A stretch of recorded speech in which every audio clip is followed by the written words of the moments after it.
महान Sikandar Alexander the great की जिंदगी की आखिरी जंग।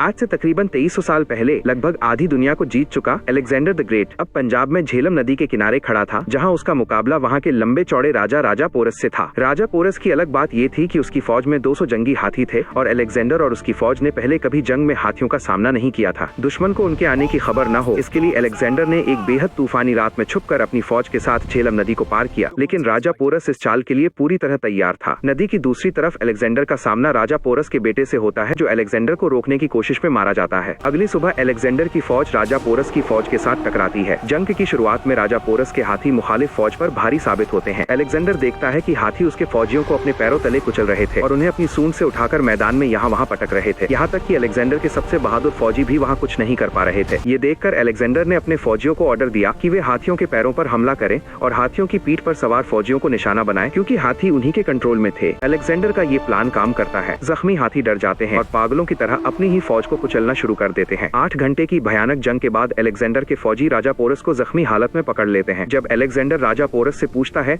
तुम्हारे साथ कैसा सलूक किया जाए, तो राजा पोरस ने सर उठाकर कहा, जैसा एक राजा दूसरे राजा के साथ करता है। अलेक्जेंडर उसकी बहादुरी देखकर इतना इम्प्रेस हुआ कि उसने राजा पोरस को उसका मुल्क वापस कर दिया और उसे अपना दोस्त बना लिया। लेकिन इस जंग ने अलेक्जेंडर की फौज को इतनी बुरी तरह हिलाकर रख दिया था कि उन्होंने आगे और किसी भी जंग का हिस्सा बनने से इनकार कर दिया, जिस वजह से अलेक्जेंडर को अपने पूरी दुनिया पर राज करने के ख्वाब की कुर्बानी देकर वापस मुड़ना पड़ा।